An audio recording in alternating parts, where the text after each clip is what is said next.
Welcome back to the Forensics Detailing channel.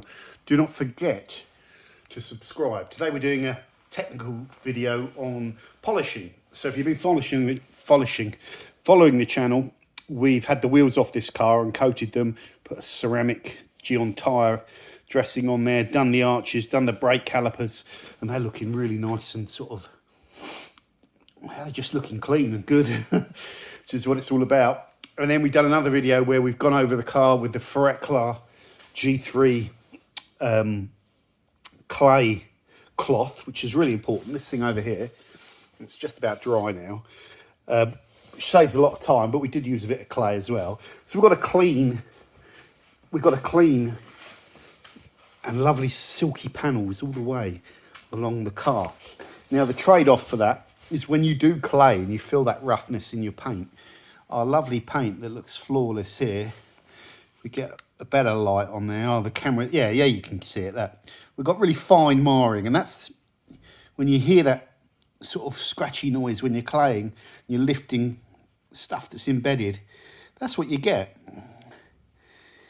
So you don't have to be too panicky about wash-related marring with your car, because when you come to rip that contamination off and rub it over the surface, it does put in very fine scratches, and those scratches are not hard to remove, you know. So what we're doing with this car is the best way to skin the cat is skin it as quickly as possible. So we're going to be using one of my favorite products of 2022 or 23, you know, because it's been around in the UK for a while, it's just reached out into America, is this Rupes Uno Advanced. Why do I like it so much? Because the actual protection in it, the stuff that's left behind in an all-in-one AIO, got it right, it really is better protection than any other all-in-one product that I've seen, and I've done a best of and compared them all. This wasn't around, and it blows all of those out of the water with the protection that it puts behind, which really means you can polish and not have to worry about panel wipe, you know, buffing the polish off and then panel wiping, then putting something else on. You just polish your car, let it stay on the panel for about 15 to 30 minutes or whatever, it's not too important, and then just buff it all off and make sure you get all the residues of the product off to give it a good buff, and you're done. That saves a hell of a lot of time, that does. It can also be used on top of existing ceramic coating cars to sort of repair it, which I'm interested in, using the word interesting a lot, but I just would figure that you'll go through the coating with a polish, even kind of a finishing polish, but then that's a much broader discussion, isn't it, on how much coating is on there, what coating it is, what pads you're using, what machine polish are you using.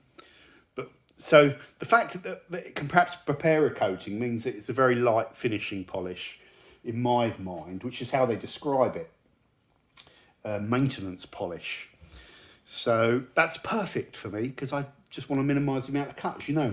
So it's a really good product for cars that you really maintain well and want to save time on. And it's really versatile as well. It's great at levelling coating high spots, even by hand. Like if you've got a little corner of your, you know, a little high spot of coating somewhere, you could just give it a quick buff and it's gone. And you're probably not going to strip all the coating off, just most of the high spot till it's good. That's the debate, isn't it? Because you can't really see what's going on down at that microscopic level. Some of you will know what I'm talking about. Let's get cracking. I like to get really organised when I polish. After I've laid down the Uno Advanced, I think as well, and I've buffed it all off the car, it's always good to go back over the car and buff it, like when you've done a full polish, because you can always miss bits.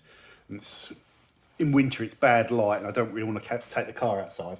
So when I go over the car, I'll probably go back over it with Seal and Shine and just like apply it, spritz something on a panel, spread it over with a little microfiber applicator and buff it all in.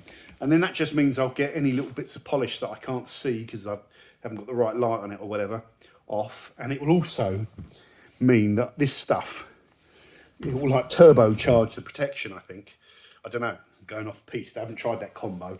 Combos between two different brands you're always going off piste. So it'll work. It'll work. I've got my light source there, which is great. Although I'm not going to be going mad on the inspections, but I will, you know, I want to make sure I do a reasonable job and get all the light scratches out. And I'll be using the XCE comboed with the PXE. So force rotation, 5-inch plate, free spinning, 3-inch plate. Nice and simple. And I will, for really tight areas, I've got the little pads and the, you know, the 1-inch, if you like, the little rotary attachment, which goes straight into that machine if you just pull down the sheath. Really nice. I've got the rupes claw tool just to brush out, polish out the pads. I've got a pile of clean microfibers, just standard microfiber cloths. If you're new to detailing, don't machine polish if you've just got like one manky cloth in your garage and it's got bits of grease on it and dust in it and little things. That, you know, that's the complete thing not to do. You want nice clean microfiber towels that you like. Might prefer the soft pile ones if you've got really soft paint, but these will be fine. And maintain them, use them, flip them, do the 4-way fold, put them aside, and then at the end wash them all, tumble dry them on a low heat, and then they're good to go again. And these, I've had these years and they just go on and on and on if you look after them. I've got so many that I do destroy a few, you know, every now and then wipe the garage down with them or whatever. And that's pretty much all you need. The other thing that I flashed by here is the subject of tape. Now, tape, just looking at this bonnet, a lot of professional detailers, and they're polishing this, would tape up around the edges of this. And they'd probably be right. And strictly speaking, I should tape up that vent hole.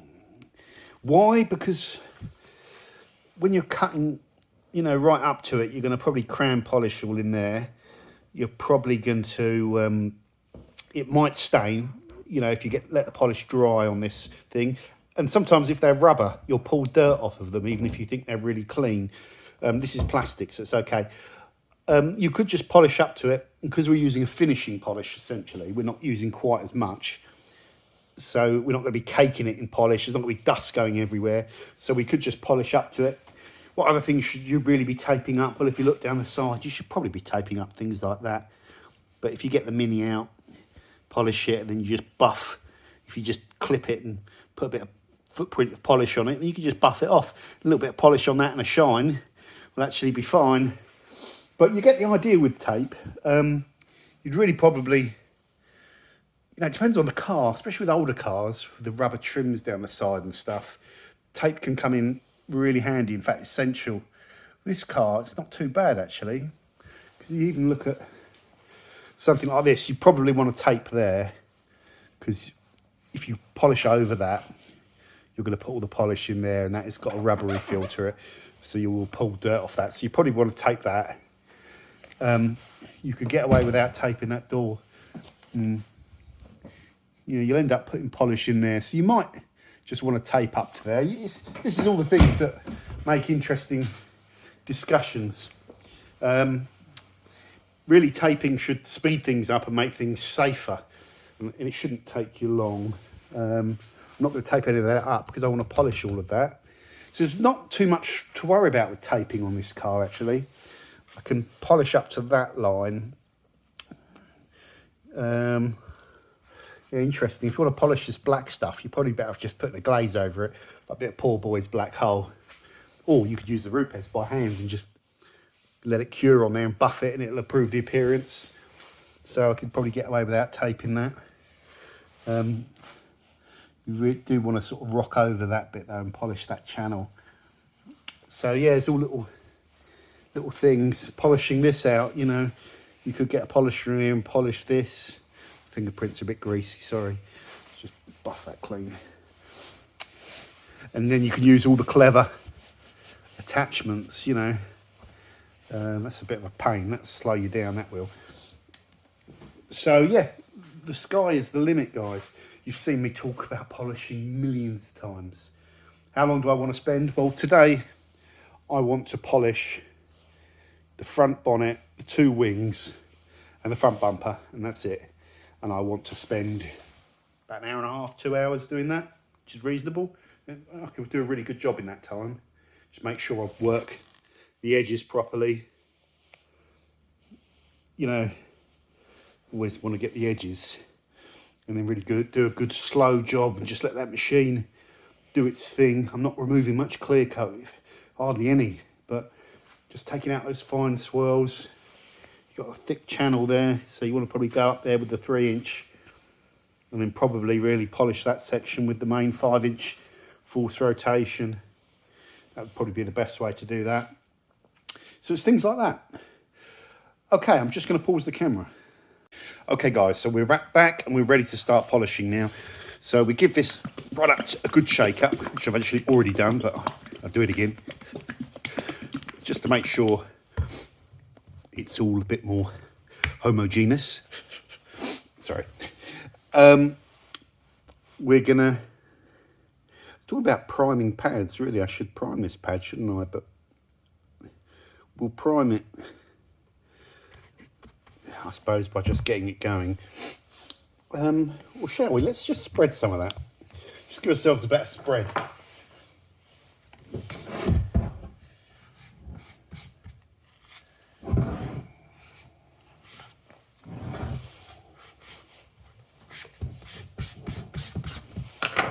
A lot of this polish sinks into the pad as well, so you don't want to really go mad.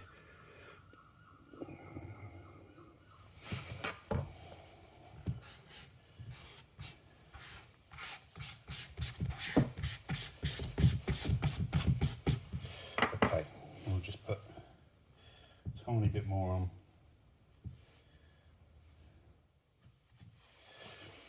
That's going to be good for our first set. We'll just warm up the pad, get it going a bit.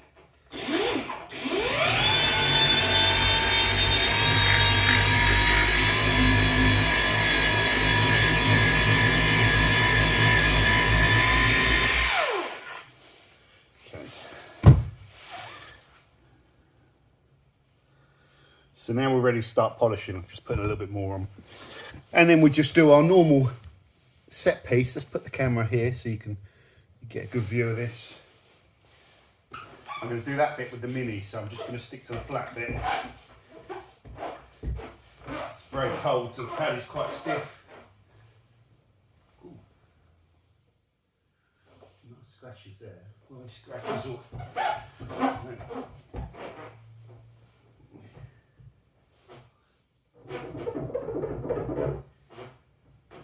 No, it's glue or something. Tar lines. So I'm going to break this bonnet down into 9 sections just so I can work the product properly. We'll spread on speed 1.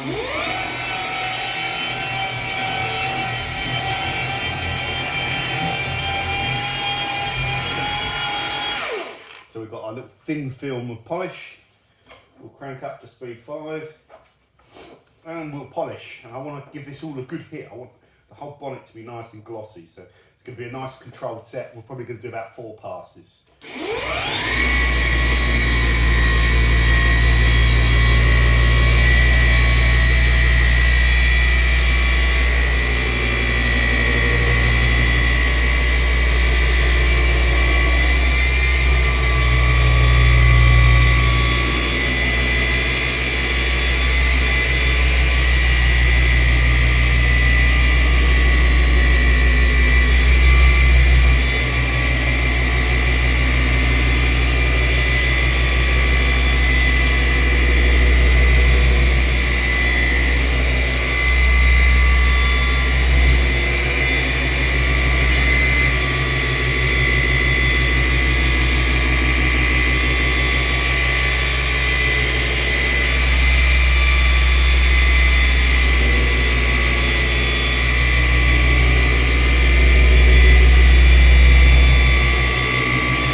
There you can see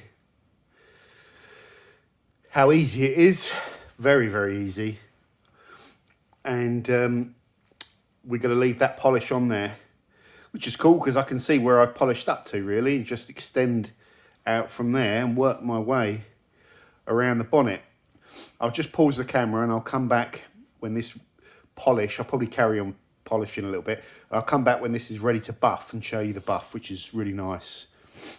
Once I've done the whole car, I said before I'm going to go back over it with the Seal & Shine, because I think that will turbocharge the protection. You know, I think it'll work. I've never tried that combo before, but it's going to work. And the car will be good, hopefully, for about 6 months, which is really cool. And it's not very difficult to do, is it? So I'll be back. Okay, guys, I'm back. I've done the wings, the bonnet, the front bumper, the other wing, and I've even done the roof. So that's not bad going. This will be ready to buff now. I've got my little heater on. It's been on for about an hour, and it's supposed to be on for about 15 minutes, but I just figure it's cold and that will really allow it to kind of bond a bit better or do whatever it does and last out. So it never fully dries, this product, like a wax where you get the dry haze. So let's get some light there so you can actually see what the buff is like. It's really nice to buff, man. It's really good to buff this product. It's just really nice. So, little demo. I'll sweep over it once. I don't think it's little circles help, but if I just sweep over it, well, that's done it, isn't it? That's got it all off. It's so easy to buff. The paint feels so good. It just does what you want it to do. There's no dusting, obviously, because it's a finishing kind of product, or it's a relatively low cut type of product with a high cut compound. You can get dust everywhere and you need more polish, and you're working a bit harder and faster, and it's a bit messier and it's harder to buff off. But this is such a good product. And the added bonus with this over any other all-in-one is that whatever it leaves behind lasts on the panel. Try and get really up close to the panel. Let's get a better light source. So you can really see the focus plays ball. That's, you know, good enough for me. I suppose the disadvantage is when you're putting it all over like this, and you're spreading it all over the car, you can't wipe off to inspect because you've got to leave it there.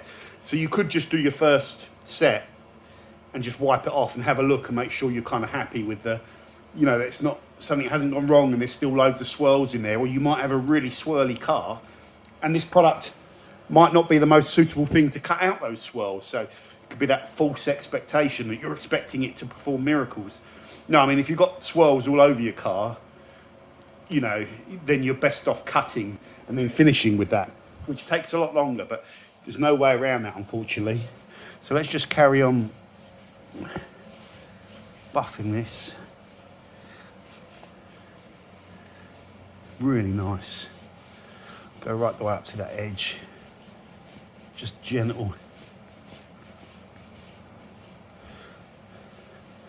And the good thing about, let's just create a little line there. So that's really buffed and feeling lovely. Oh, it feels so nice on the back of the hand. You can see the panel. It's looking like a shiny otter's skin. Dolphin with baby oil on it. What's the other thing? It's always good to go back over your car after you've covered it in polish because it's so easy to miss a bit. So, you know, you can go and apply a wax over the top or something like that, which is great, lovely, and I've got tons of waxes. But this is quite easy, isn't it? A watery spray product. Almost like using it like a detailer, but just with a little bit more consideration. And what I would do with this is just get a microfiber block and prime the block with the Seal & Shine, put one little mist of the Seal and Shine there and just work it very rapidly, but a bit like you would a ceramic coating, you know, just cross hatch it on to make sure you got it all covered, because it's a very durable product as well. Really, really durable for what it is. And then give it another buff with a completely clean cloth, and you'll just pick up any bits of polish that you might miss around the edges and stuff like that. And you just do that final buff slowly, maybe take the car outside, because when you get daylight on it, it just shows things better than in the garage, you know. And then you're done. And you should, you know, was it Max from Auto Valet said a good rule of thumb is whatever the products claim, halve it, because, you know, that just seems to be a good rule of thumb.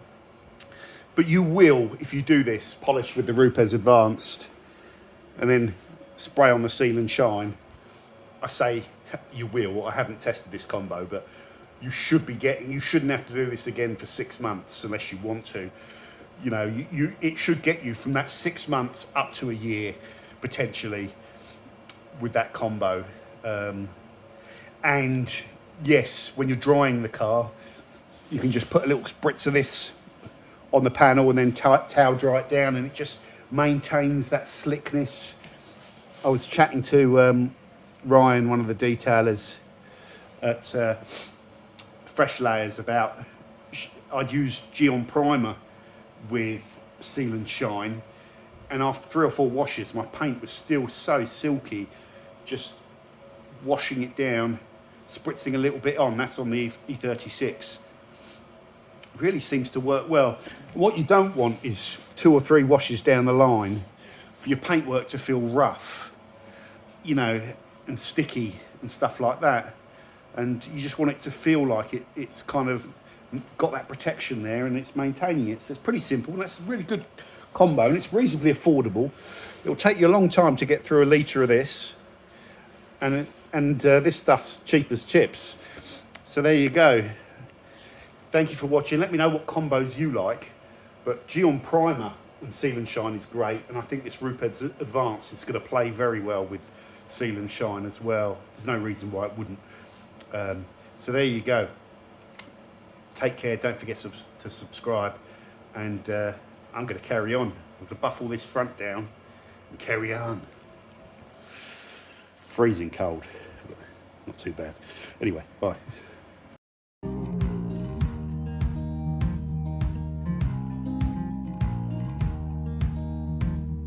Holding on to what I knew, but the moment's gone. Where was I when